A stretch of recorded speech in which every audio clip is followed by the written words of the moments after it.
Why, hello everybody. Welcome to week 12 here in Fundamentals of Criminal Law. Before we get started talking about what we've got going on this week, I wanted to mention the case reviews that most of you submitted, but not by much. There were a significant number of students who have not submitted their second case review.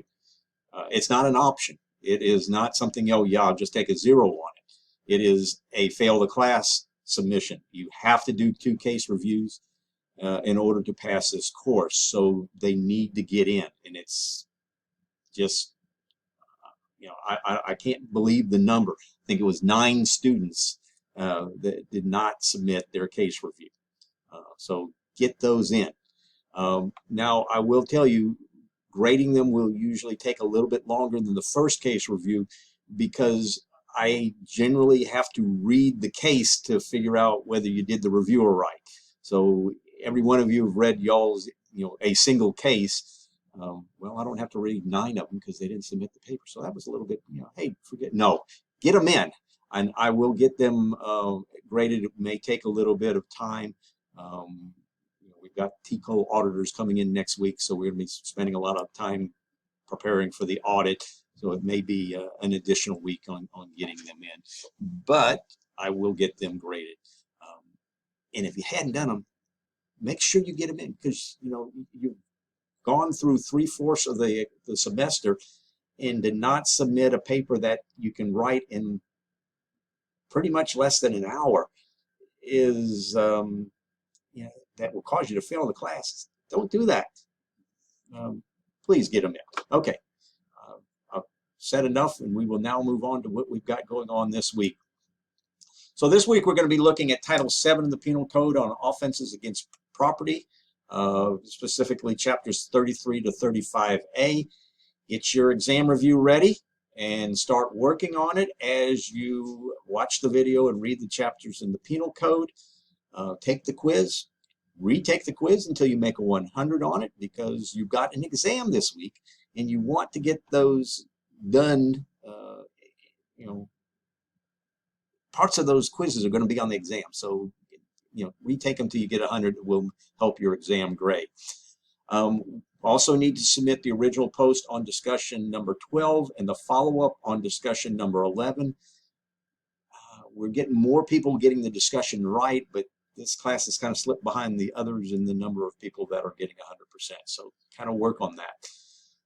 The follow-up for discussion number 12 is not due until next week. However, I highly suggest that you complete it before you take the exam. At least start looking at other people's submissions, because that will help you in studying for the exam. And remember that your notes can incorporate answers from other students that may help you better prepare for the exam. Also suggest that you take all the discussions for the exam and put them into one document. Open that one document up before you start the exam. Open your digital copy of the Penal Code, and then start the exam. And if you did well in the first 2 exams, do the same thing. If you didn't, then do a little bit more studying, get your notes more organized. Remember to complete the exam first, then start looking answers up so you don't run out of time. Okay, so the only other thing I want to talk about this week is registration for the spring semester starts on next Thursday, November 11th. And I'm going to go over the classes that we're offering. If you're not sure what to take, send me an email. I will prepare your degree plan for you, and I will get it copied to you, as soon as I can, kind of depending on how many people send me their request. And also register early in case classes fill up. Most of the criminal justice classes will not. However, if you've got core classes and you need them at a particular time, those may fill up. Criminal justice classes in the fall tend to fill up more than in the spring for whatever reason. Okay, so we're offering 2 classes online. Those are the Introduction to Criminal Justice, which looks at all 3 areas of the criminal justice field, from the law enforcement aspect to the courts, where the cases go that law enforcement file, to the correction system, where the defendants end up if they're found guilty. So it's a broad look at that. We have more specific looks. So we've got the court systems class also online that just looks at that middle section of the criminal justice system, the court systems. These two courses are part of the AA and the AAS degree. The practicum or internships, I've got two of those offered. You can only take one per semester. They are both required for the student who is going to obtain the AAS degree and they're not attending the police academy.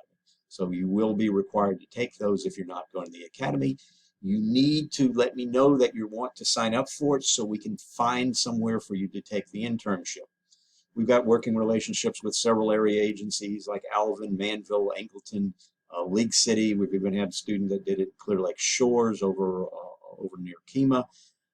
And I've had one student who went through the advocacy center, wasn't looking into law enforcement, looking into going to the juvenile field, and they went down to the Children Advocacy Center in Angleton and did their internship there. They actually liked it so much that not only did they continue to volunteer there after their internship, but the student's mother came and started volunteering at the program. So it kind of worked out. Now, as far as face-to-face classes, I'm going to be offering on Mondays and Wednesdays criminal investigations, police systems, and legal aspects, starting at 8 a.m. going 8 a.m., 9:30, and 1 p.m. Criminal investigation, if you don't like writing research papers, it's a good class. You don't have a research paper. You do have a mock crime scene. And after you work the mock crime scene, you have to write a report on what you did. You don't have to present your paper because you didn't write one, but you have to testify in moot court. And most of the students enjoy it, though it might make them a little nervous. But once they're done testifying, they get to watch everybody else. And it's very educational. I think it's one of my favorite things that we do in all the courses here at the college. Now, the next one is the police systems class. And this is where we look at that one part of the criminal justice system a little bit more in depth than the introduction class. And for this class, you do have a research paper, or you can do a ride-along with an area law enforcement agency and write about that. You do have some research that goes with it. You got to write about the agency. You got to write a little bit about the officer you're riding with, things like that. But a lot of students find it interesting.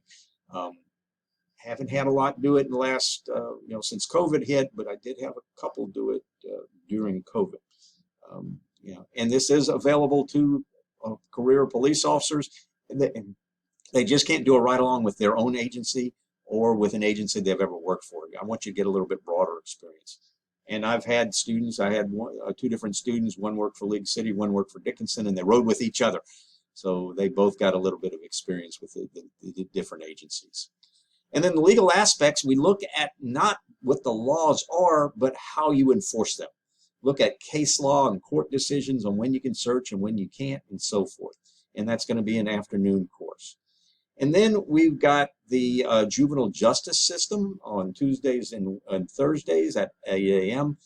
This court broadly looks at the juvenile justice system.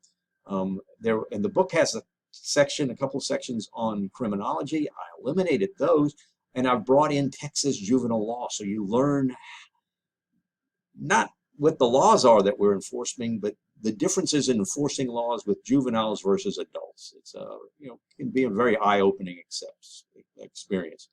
The next one is fundamentals in criminal law. So if you're one of those ones that didn't turn in your research, your case law paper and don't get it in, hey, you got another chance to take the class. Just know you're going to have to do the case review. So do it now so you don't have to retake it. And then the last class is another part of the last part of the criminal justice system we look at is the correctional system and practices.